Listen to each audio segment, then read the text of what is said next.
Un momento que lo cambia todo. Un momento que lo cambia todo. Y hay instantes o oportunidades en la vida de los hijos del Señor, o también en la vida de los que no son hijos de Dios, que un momento hace que todo sufra una transformación, que lo cambie completamente el rumbo de su vida. Por ejemplo, en una ocasión miraba a un muchacho que estaban como en una especie de celebración. Entonces él se monta en un vehículo y el que estaba manejando el vehículo estaba haciendo unas especies de piruetas, de maniobras de alta peligrosidad, y de repente el vehículo se da vuelta. Y este joven que se había montado en el lado del pasajero llevaba el brazo derecho fuera del vehículo, y en el lado donde va el vehículo cayó sobre el brazo de este muchacho y lo perdió. En un instante, solo fue un instante. El video, si acaso, demora como 30 segundos. La persona se sube al carro, el otro que estaba haciendo las maniobras peligrosas empieza, inmediatamente el vehículo se da vuelta y pierde esta persona su brazo. Un instante que le cambió la vida. Y así podríamos hablar de muchas personas que tomaron una decisión y cambió sus vidas, pero de lo que estamos hablando acá no es una decisión que va a cambiar para mal nuestras vidas, sino todo lo contrario, un momento que lo cambie todo, pero para bien. ¿Podemos decir amén a eso? El mundo le conoce a esto como un punto de quiebre, un momento que quebró la dirección de la vida de la persona y le dio un giro y lo llevó hacia otra dirección. Y como le decía, hay puntos de quiebre que son buenos y lamentablemente otros que son malos. Decisiones buenas, decisiones malas. Y a esto también se le conoce en el común un antes y un después. Y eso debería de ser la vida del cristiano, que dice: antes de Jesucristo, antes que yo conociese al Señor, antes que Jesús me encontrase.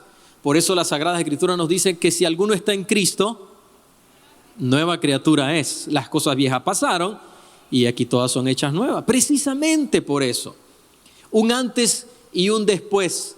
La historia está regida un antes y un después de Cristo, pero también nuestras vidas deberían de estar regidas de esa manera. Tenía un buen amigo que había sido alguien drogadicto, que le gustaban las peleas. En una ocasión tuvo en Carretera Norte, en la capital de nuestro país, tuvo una pelea con otro conductor. Se bajaron, se detuvo todo el tráfico, hicieron una gran rueda de personas mirando la pelea.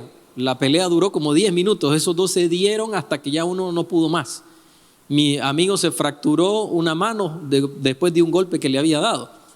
Pero después que Jesucristo lo encontró, su vida fue un antes y un después. Y cuando hablamos de un antes y un después, podríamos decir un no más, por ejemplo, un no más al pecado, no más al pecado, un abandono. ¿Abandono qué? La vida vieja, esa vida que he estado llevando, esa vida oculta, la abandono. Un corto ¿qué?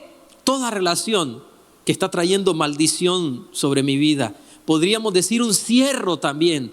¿Cierro qué? Cierro ciclos, relaciones que quizás las terminé hace mucho, pero están abiertas las heridas. Cierro eso. Cierro puertas que abrí al enemigo. Elimino todo lo que me está distrayendo para que yo haga lo correcto y sirva al Señor. Me retiro. ¿De dónde? De los lugares que quizás he frecuentado. Me retiro de amistades que me han inducido a lo malo. Me cuido. De hoy en adelante me cuido. ¿Me cuido de qué? Me cuido mi salud, mi vida espiritual. Cuido mi familia. No acepto nada que venga a dañar, a perjudicar mi vida. Me entrego al Señor completamente. Me entrego a su plena voluntad. En las Sagradas Escrituras hay personas que cambiaron sus vidas en un instante, que sus vidas partieron antes de Jesucristo Y en un instante sus vidas fueron completamente diferentes. Y quiero mencionarle a 3 rápidamente en particular. El primero es un centurión que le dijo a Jesús: solo di la palabra. Jesús le había dicho a este hombre que iba a ir a su casa a orar por un siervo. Y el hombre le dice: no es necesario que entres a mi casa. Yo soy un hombre sujeto a autoridad y le digo a este ve y al otro va y lo hacen. Solo di la palabra y mi siervo sanará. Este hombre, aunque no se conoce su nombre, está reconocido como la persona de aquel momento de mayor fe que Jesús encontró. Dijo: no hemos encontrado en todo Israel alguien como esta fe. También a esta mujer sirofenicia que le dijo: sí, pero los perros comen de las migajas que caen de la mesa de sus amos. Un instante, Jesús, aparentemente menospreciando, maltratando a esta mujer, recuerde que él sabía todo, pero fue ese instante donde ella le dice: sí, Señor, pero los perros comen de las migajas que caen de la mesa de los amos. Y después de eso Jesús le dijo: oh mujer, grande es tu fe, hágase como lo has pedido. Y dice la Biblia que cuando ella llegó a casa, la hija por la que estaba pidiendo estaba completamente sana. Un instante. Pero ¿qué tal hablar de Bartimeo? Un ciego, un hombre que estaba ahí a expensas de la limosna. En ese tiempo, recuerden, no había un seguro social, nada parecido. Entonces él era alguien que dependía de la misericordia de las personas. Estaba acostumbrado a pedir misericordia, una limosna, y de pronto escucha a alguien que se había mencionado mucho, a Jesús de Nazaret. Y cuando escucha que va pasando, él empieza a levantar la voz y a decir: hijo de David, ten misericordia de mí. Una y otra vez la gente lo callaba: guarda silencio, no molestes al maestro. Pero él seguía insistiendo. Jesús sabía que cuando él pasara por ese lugar iba a estar Bartimeo. Jesús escuchaba la voz de Bartimeo. Había un gran murmullo cuando Jesús andaba en algún lugar. La gente estaba diciendo de él: este es el que hizo esto, este es el que multiplica el pan, este es el que le da de comer a más de 20,000 personas, este es el que cuando habla las personas son tocadas, este es el que levanta muertos. Otros decían: ¿por qué no lo arrestan? Este se hace de todo tipo de comentarios. Pero en todos esos comentarios Jesús estaba escuchando la voz de un hombre que decía: hijo de David, ten misericordia de mí. Humanamente era imposible, pero recuerde, él era 100% hombre. Bueno, no era, él es 100% hombre y es 100% Dios. Estaba escuchando la voz de Bartimeo hasta en el momento que Jesús le dijo: ven. Y ahí las otras personas empiezan a decirle: ten ánimo, te llama. Un momento, un ciego, y luego ya era un hombre que había recibido un milagro. Momentos que cambian vidas, momentos son puntos que se quebró una vida. Iban en una dirección y tomaron una dirección completamente diferente. Recuerde que ahora estamos hablando que esto va a ser para bien. Muchas personas hablan acerca de Judá, la tribu de Judá. Y hasta tenemos fotografías y ponemos el león de la tribu de Judá. Pero ¿se ha preguntado quién era Judá? ¿Quién era Judá? ¿Qué vida llevaba Judá? ¿Qué hizo para merecer semejante honor de que Jesús fuese llamado de la tribu de Judá? ¿Cuáles fueron los méritos que este hombre tenía? Permítame, a través de la vida de él, ejemplificar lo que hoy estamos hablando. Es el 4.º hijo de Jacob, hijo de Lea. Lea era la hermana mayor de Raquel. Jacob tuvo 2 esposas. La mayor era Lea y la menor era Raquel. Él amaba a Raquel, a Lea no.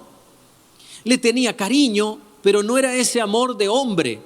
De hecho, fue engañado por su suegro para poder tomar a Lea.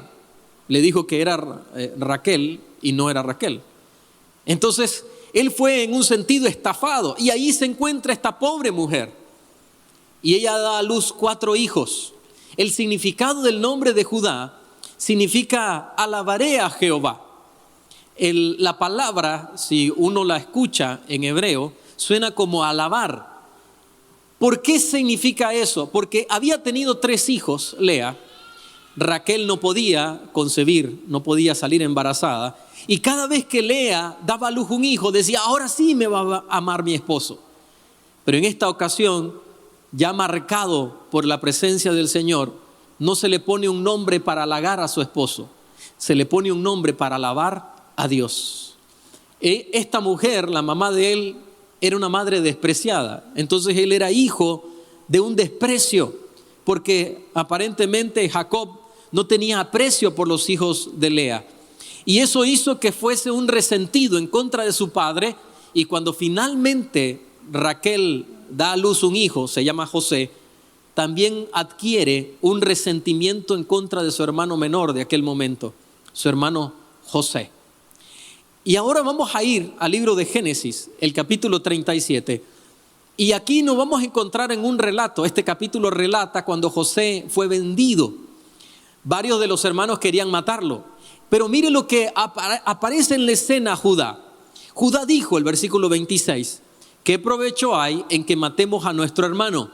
Versículo 27, vendámosle y no sea nuestra mano sobre él, porque él es nuestro hermano y sus hermanos convinieron con él. Pareciera como que estaba tratando de ayudar a José. No, él estaba buscando un beneficio. Buscando un beneficio económico y también diciendo no nos manchemos las manos. Porque si lo vendemos, era la historia de cualquier esclavo. Los esclavos tenían una vida sumamente limitada. Apenas entraban a la madurez, que no es la misma madurez que nosotros tenemos y no era la misma madurez de un esclavo. Los esclavos, si sobraba comida, comían. Generalmente no tenían mucha ropa. Eran una vida triste. Eso significaba que la vida de José se iba a reducir. Era lo que estaban pensando. Entonces nuestra mano no es contra él. Perdió la vida siendo un esclavo. Se encuentra entonces en la vida de Judá a un hombre perverso. Él es el primero en que se separa de la familia. Obviamente su padre hablaba de buscar a Dios, de agradar a Dios, y él no tenía ningún interés en esto. No tenía interés en nada que tuviese que ver con el Señor. Entonces se va, se casa por fuera. La esposa de él da a luz 3 hijos, hijos adiestrados por su conciencia, por su maldad. El primer hijo se porta tan mal que Dios dice, ¿sabes algo? Hasta aquí te llegó la vida. Y el Señor lo castiga. Ya se había casado, él había dado a este hijo una esposa que se llamaba Tamar. Entonces había una ley en ese tiempo para los hebreos de la zona, que cuando un hijo moría sin dar descendencia, entonces el hermano lo tomaba y ese hermano, el primer hijo que engendraba era para su hermano, el que había fallecido. Pero viene este otro hermano menor, recuerdan, eran 3 hijos, el hijo de en medio, ¿y qué hace? Hace toda una artimaña para que su esposa no quede embarazada, la que era esposa de su hermano, para no embarazar y no tener que asumir la responsabilidad de criar un hijo que no iba a llevar su nombre, pagar dinero por un hijo que no tenía nada que ver con él, que iba a ser de su hermano, y eso le desagrada al Señor también y le quita la vida. Entonces él le dice a Tamar, su nuera, vamos a dejar, el hijo menor estaba pequeño, vamos a dejar que el hijo menor crezca y cuando él ya tenga la edad, te lo vamos a entregar como esposo. Pero no es cierto, solo lo dijo para salir del paso. ¿Por qué? Porque él culpaba a esta mujer. Él estaba culpando a esta mujer, está maldita, tiene una maldición, me va a matar al otro hijo. Y no sabía que el que estaba trayendo la maldición era precisamente él mismo. Ahora mire lo que ocurre. En una ocasión, recuerde, él está separado de su familia y él va a un lugar y le dicen a Tamar que ahí está su suegro. Y como ella sabía que no le iban a dar al hermano menor, entonces vea lo que ocurre en Génesis 38, versículo 15 en adelante. Y la vio Judá. Judá la mira a esta mujer Tamar Ella se había vestido como prostituta y la tuvo por ramera, porque ella había cubierto su rostro. Versículo 16, le dijo: déjame ahora llegarme a ti, pues no sabía que era su nuera. No crea que las libertades que tenían en ese tiempo, esto era algo correcto. Aún en ese tiempo, tener una relación con una prostituta ya era incorrecto. Hay algunos que se preguntan que por qué los antiguos tuvieron más de una esposa, o tenían esposas y concubinas, y el concubinato se hizo precisamente para que el hombre no solo tuviese relaciones con una mujer, sino que se hiciese cargo de los hijos. ¿Y cuál es la razón? Voy a darle un ejemplo. Había momentos donde los hombres salían a la guerra, y producto de las guerras en un pueblo quedaba 90% de mujeres y 10% de hombres, por darle un ejemplo. Y la vasta mayoría de esos hombres eran niños que ni siquiera podían engendrar ni cuidar a una familia. Esa es una de las razones.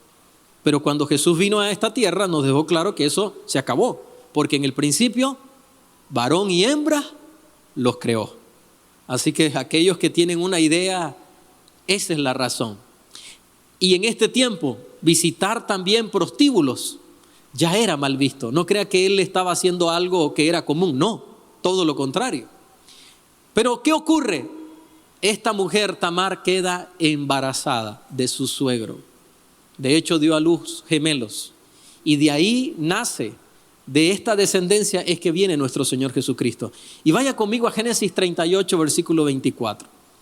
Al cabo de 3 meses fue dado aviso a Judá diciendo: Tamar ha fornicado y está encinta a causa de las fornicaciones. Mire cómo es la lengua, ¿no? Ya le atribuyeron que tenía muchos hombres. Y Judá dijo: sacadla y sea quemada. Mire quién está mandando a quemar por pecado. Un pecaminoso, el que tenía techo de cristal tirando piedras. Algo muy común, ¿verdad? Ese era Judá, un hombre que no entendía del bien. Pero algo ocurrió en la vida de este hombre en este evento. Cuando ella es confrontada con esto de que va a ser quemada, él le había dejado a ella un bastón y el sello que utilizaban como familia. Entonces, cuando la van a quemar, ella dice: de esta persona, del dueño de estos objetos, es el papá de mi hijo, del embarazo. Entonces, cuando se lo muestran a él, él termina diciendo: más justo es ella que yo. Y ahí algo ocurre en la vida de Judá. Pasa el tiempo. Recuerde, en todo este proceso, José había sido vendido, estaba en Egipto, era el siervo de Potifar. La esposa de Potifar, que de seguro era una de las mujeres más bellas de Egipto. Potifar era uno de los hombres más poderosos, militarmente era el más poderoso. Era el jefe del ejército, de la guardia del faraón, era alguien sumamente importante. Esta mujer se enamora de él, él no acepta, es enviado a la cárcel. Los expertos creen que Potifar no le creyó, y recientemente estaba leyendo unos documentos encontrados del antiguo Egipto que hablan acerca de la relación de la esposa de Potifar con José y cómo Potifar no creyó a lo que la mujer decía, pero obviamente era un esclavo contra su propia esposa. Entonces lo manda a la cárcel. Luego de eso interpreta el sueño del rey: 7 años de hambre y luego, 7 años de prosperidad. Luego vienen 7 años de hambre, y cuando el hambre viene al lugar, entonces Jacob le dice a sus hijos: vayan y compren en Egipto, porque es el único lugar que hay. Ellos van, los 10 hermanos van. José ya no estaba en Egipto, y el menor no fue enviado. Los 10 hermanos entonces son enviados, y cuando llegan, José los reconoce, los encarcela, y empieza una trama en el corazón de las emociones de José. Los encarcela. Primero quería que enviaran a alguien a traer a su hermano menor. Finalmente estos hombres no aceptan porque sabían lo que iba a pasar en la vida del papá. Pero José acepta finalmente que quede uno preso y los 9 vayan a buscar a su hermano. Regresan y cuando se han comido todo lo que habían llevado, una vez más Jacob le dice, vayan y compren más. Y aquí aparece el nuevo Judá. Cuando le dicen que tienen que llevar al hermano menor, entonces Jacob dice, de ninguna manera. Pero mire cómo interviene Judá. Y vaya conmigo ahora sí, Génesis 43:8. Judá dijo, envía al joven conmigo, a fin de que vivamos y no muramos. Yo te respondo por él. A mí me pedirás cuentas. Si yo no te lo devuelvo, si yo no lo vuelvo a traer, si no lo pongo delante de ti, seré para ti el culpable. Un hombre completamente diferente. Alguien que buscaba cómo zafar la responsabilidad. Alguien dedicado a lo malo, ahora le habla a su padre asumiendo responsabilidades. ¿Y qué hizo su padre después de escuchar eso? Él aceptó y envió al jovencito, al único hijo que le quedaba en la mente de Jacob, envió al jovencito para que pudiera ir y acompañar a sus hermanos. Llegan allá, llegan una vez más los 10 hermanos con el hijo menor. Y cuando está ahí, José mira a Benjamín, su corazón otra vez entra en ese mar de emociones. De seguro era una situación terrible y llora, de hecho, se tiene que esconder para llorar. Pero cuando ya se despiden y los envía de regreso, manda a poner la copa de José en el saco de Benjamín, el hermano menor. Y cuando ya se han ido, manda a su siervo que los alcance. Le dice, le han robado a mi señor. Abren las bolsas desde el mayor hasta el menor y cuando llegan al menor, la bolsa de Benjamín tenía la copa ahí. Se rasgan las vestiduras porque sabían lo que significaba. Como barato era esclavitud, pero en su defecto era la muerte en ese momento. Haberle robado a Zapnat Panea, que era el nombre que se le había puesto a José. Y miren lo que dice Génesis capítulo 44, versículo 16. Aquí es la conversación entre los hermanos y José. Vino Judá con sus hermanos a casa de José. Dijo Judá, ¿qué diremos a mi señor? ¿Qué hablaremos? ¿O con qué nos justificaremos? Dios ha hallado la maldad de tus siervos. Somos siervos de mi señor, nosotros. Nosotros ahora somos sus siervos. José les dice, no, un momento. El culpable es el que va a pagar. Benjamín es el que robó la copa. Él es el que se va a quedar. Pero mire, una vez más interviene Judá, versículo 32. Tu siervo salió por fiador diciendo, delante de Jacob, si no te lo vuelvo a traer, entonces yo seré culpable. Versículo 33. Quede ahora tu siervo en lugar del joven y que el joven vaya con sus hermanos. Versículo 34.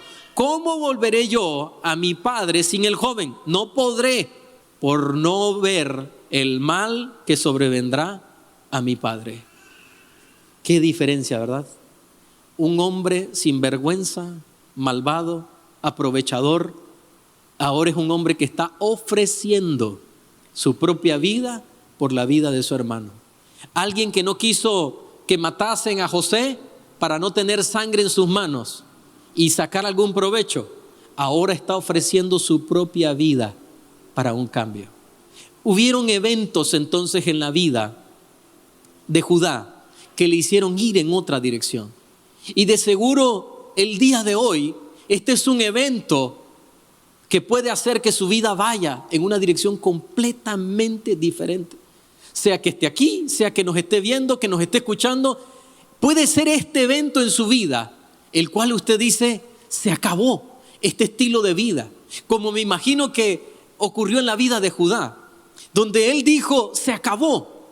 Ese hombre, ese malvado, se acabó. Y si usted, quiero animarle para que usted lea toda la historia de Judá. que lea cuando Jacob hace una profecía sobre él. Uno se queda sorprendido de lo que el Señor le dijo, del poder que le otorga. Y luego usted puede ver que finalmente regresan a buscar a Jacob. Y Jacob, cuando va a regresar, cuando va a ir a Egipto, ¿sabe a quién manda primero de representante? A Judá. Porque había visto que algo había ocurrido en la vida de este hombre. Y ahora le quiero mencionar rápidamente 3 elementos que le van a ayudar a usted, basados en la vida de Judá, que le van a ayudar a usted a dar un giro completo a su vida. Un punto de quiebre, un momento que le hace tener una vida diferente. Y lo primero, se requiere de acción. Se va a requerir de actuar. Antes de que Judá llegara a la acción, de seguro ya estaba en su mente que él estaba viviendo una vida incorrecta. Pero ¿de qué sirve solo desear? ¿De qué sirve decir yo decido? ¿De qué decir estaba en mi pensamiento, yo he estado pensando? Necesitamos pasar de todos esos pensamientos, de esas ideas, de ese deseo, pasar de eso a la acción. Algunas veces hasta hacemos un plan nosotros, pero no lo ejecutamos. Recuerdo en una ocasión, en una asesoría financiera, tengo el permiso para poderlo contar, sentado con una pareja, 3 horas trabajando. Toda la información bancaria, deudas personales, deudas institucionales. Finalmente, después de 3 horas logramos equilibrar el presupuesto, la balanza. Y cuando termino, ellos estaban como emocionados. Y les digo, me alegra que estén emocionados. Es que estamos viendo que ya el sol puede salir. Qué bueno eso. Pero quiero decirles algo. Este plan se ve muy bonito. Pero si ustedes mañana salen y siguen el mismo estilo de vida que han llevado, esto no funciona. No sirve de nada tener un buen plan y no llegar a la acción. Tal vez usted está sentado, sentada ahí, está diciendo, sí, es cierto, yo necesito un cambio, yo necesito actuar. Pero si no sale de aquí y lo hace, no va a pasar nada. Si llega a la casa y vuelve a la misma vida, al mismo estilo de vida, a la misma acción de antes, entonces solo habremos pasado un buen momento, pero no tendremos ningún fruto. Necesitamos actuar. Por eso Santiago nos dice, quien era hermano de nuestro Señor Jesucristo, nos dice, no seamos solo oidores, seamos hacedores. No sirve de nada saber que Dios le ha hablado a uno a través de su palabra si uno sale y no lo pone en práctica. Por eso se requiere acción. Por eso ahora diga esto conmigo, se requiere, una vez más, se requiere acción. Se requiere acción. Número 2, se requiere valor también. Usted va a necesitar ser valiente, tener el valor para decir no más. Se requiere de valor. Se requiere de valor, como ha ocurrido, de personas que han puesto renuncias a su trabajo. Y me dirá, qué barbaridad, ¿cómo es posible? Personas que entendieron que ese trabajo donde estaban los iba a llevar al mismo infierno. Y que decidieron mejor entrar al reino de los cielos. Esto lo dijo Jesús. Sin trabajo, que con un buen trabajo al infierno. Y sí, dije infierno. Porque ahora no lo quieren mencionar ni decir nada de eso. ¿Dónde queremos que esté nuestra vida? Ahora, permítame decirle esto. No crea que cuando usted actúa con valor, como los casos que le acabo de mencionar, entonces voy a quedar desamparado, desamparada. Eso es un grave error. Dios no es deudor de nadie y Dios es fiel en bendecir a sus hijos que deciden a favor de su voluntad. Amén. Vamos a darle fuerte ese aplauso al que se lo merece. Invento mío, no lo es. Vaya conmigo a Mateo 11, versículo 12. Mire lo que dice. El reino de Dios avanza a pesar de sus enemigos. Solo la gente valiente y decidida logra formar parte de él. Aquí no es un aleluya, gloria a Dios. Así hay gente. Viera, yo pasé unas vergüenzas. Yo no me avergüenzo del Evangelio. Sí, el Evangelio debería haberse avergonzado de mí muchas veces. Pero algunas veces es triste ver la gente cómo agarra la religiosidad y un estilo de hablar que se le llama jerga, una manera de hablar, y creen que eso es cristianismo. Y no estoy tratando de mofarme de la persona que le quiero contar a continuación. Solo quiero que veamos cómo nos enredamos. Yo tenía una compañera de clase que honestamente a mí me daba vergüenza porque se burlaban de nosotros por ella. Porque cuando la profesora decía, ¿entendieron? Ella decía, amén. Y la profesora decía, gloria a Dios. Entonces todo el mundo, ya yo estaba en el mismo paquete. Y entonces, vos sos también, gloria a Dios. Y la profesora, hay veces, cuando le entregaba algo, un ejercicio, la profesora de matemática muy particularmente, y me recibía un ejercicio de matemática, gloria a Dios, lo tiene bueno, en forma de burla. Me acuerdo una ocasión, yo estaba tenía una sed de leer la Biblia, nunca lo había hecho. Había ido mucho tiempo a la iglesia, pero obviamente parece que todavía Jesús no había entrado en el corazón. Pero cuando entró, tenía una sed. Leía la Biblia en cada momento. Iba a la parada de bus y ahí está leyendo la Biblia. Hay veces iba en el bus, si tenía la oportunidad, y leía la Biblia. Entonces recuerdo en una ocasión que voy a bajarme de unos buses o una especie de camión en el que iba, y había estado sentado, y cuando ya me llegaba a mi lugar, me voy a bajar, llevo la Biblia en la mano, y me ve alguien abajo. Y me ve y me dice, oye, a su nombre.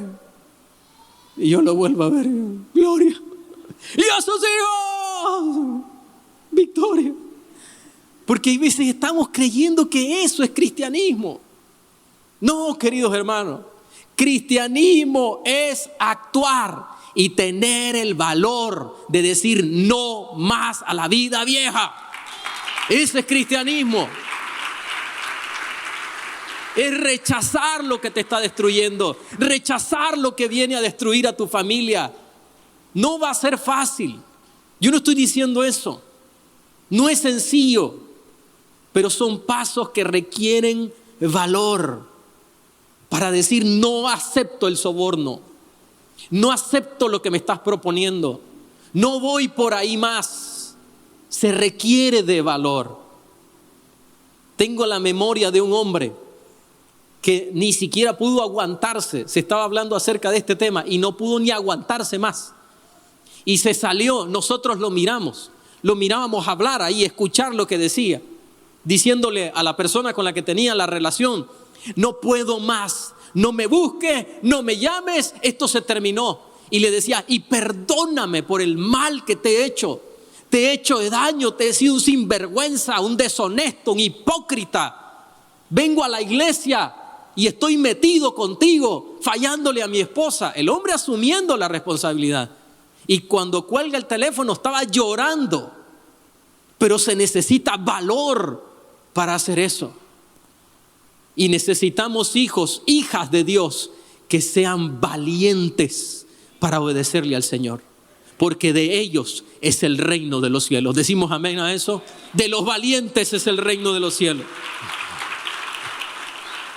Número 3 y último, se requiere resistencia también. Esto no va a ser de un momento. Esto no es de una carrerita. Esto es a largo plazo. Esto no es de estrellas fugaces. ¿No es que acaso no dice la Biblia que la vida del justo, del Hijo del Señor, es como la luz de la aurora, que va en aumento hasta que el día es perfecto? ¿Cuándo ha visto usted que el sol sale y de repente ya está a la mitad? ¿Verdad que no? Va en aumento. Así es la vida de los hijos del Señor. Cada día creciendo, cada día aumentando, cada día desarrollándose. Y eso es lo que decía el apóstol Pablo en la carta a los Colosenses, capítulo 1, versículo 11. Y que sean fortalecidos con todo poder, conforme a su gloriosa potencia, y para toda perseverancia y paciencia. Esto no va a ser de un solo día o de una sola noche. ¿Y cuándo se va a terminar? ¿Sabe cuándo se va a terminar? Cuando Jesucristo venga por nosotros. Y ese día, entonces veremos realmente el valor de la decisión que hayamos tomado. Le voy a decir algo. En esta tierra uno cosecha mucho, producto de seguir el evangelio. Voy a darle un ejemplo. Yo nunca le he servido de fiador a nadie. Un día alguien me dijo, ¿pero cómo puede ser? Bueno, es que eso lo dice la Biblia. Y como yo no me mando solo, el dueño es el que manda, entonces yo no puedo hacerlo. Le estoy dando un ejemplo. Nunca me han embargado por eso. Y no estoy tratando de hacer mofa del que le ha pasado. Todo lo contrario. ¿Ve cómo uno se libra de problemas? En una ocasión a un compañero de trabajo, la ex esposa, a través de ahí algo que había hecho, lo iban a meter preso a mi compañero. Y no estoy diciendo que él tenía la razón, para nada, era un bandidazo. Pero sabíamos que había sido un truco para meterlo preso. Entonces lo andaban persiguiendo y él, para contratar a un abogado, necesitaba dinero. Éramos par. ¿Por qué no tenía dinero? ¿Sabe por qué no tenía dinero? Por el pecado en el que andaba metido. Hay una cosecha, producto de obedecer. Pero le voy a decir algo. Toda esta cosecha, dinero, bienes, familias, hijos, todo este bienestar, gloria a Dios por eso. Pero le voy a decir cuál es el bienestar más grande que usted va a recibir. Vida eterna. Ese es el bienestar más grande, la vida eterna que nos va a esperar. Ahí está el bienestar más grande. Vamos a darle fuerte, por favor, al Señor ese aplauso. Pero vamos a ser puestos a prueba. Seremos atacados. El evangelio sufre violencia por sus enemigos. Usted será atacado, atacada. El enemigo va a buscar cómo tentarnos para derrumbarnos. Pero recuerde, como no vamos a ser personas que nada más hablan o piensan, sino personas que actúan. Como seremos personas que nos vamos a enfrentar a la vida sabiendo que requerimos de ese valor que Dios ha puesto en nosotros. Porque no nos dio espíritu de temor, sino de poder, amor y dominio propio. Y también Dios nos ha otorgado esa resistencia para que podamos vencer a cualquier adversidad. ¿Sabe lo que va a ocurrir? Su vida nunca más va a ser la misma. La vida de Judá nunca más fue la misma. Ya nunca más fue conocido como el sinvergüenza, como el que quería sacar provecho, como el que andaba en pecado, el que andaba alejado, el que no quería saber nada de Dios.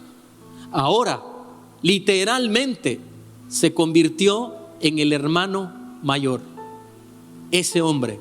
Y aunque José recibió la primogenitura, la persona más relevante entre todas las tribus, entre todos los hijos de Jacob, fue Judá, por un punto de quiebre en su vida, donde decidió decir no más a ese estilo de vida. Quiero animarle para que el día de hoy usted también diga: se acabó, se terminó ese estilo de vida, y hoy yo me vuelvo al Señor, a la vida nueva que Dios ha preparado para mi vida. Grandes cosas ha preparado Dios para los que le aman y para los que le temen. Y esas grandes cosas le pertenecen a usted. Si el día de hoy usted dice: se acabó y voy a empezar a vivir la vida que quiere el Señor. ¿Cuántos decimos amén? Y recibimos este mensaje. Amén.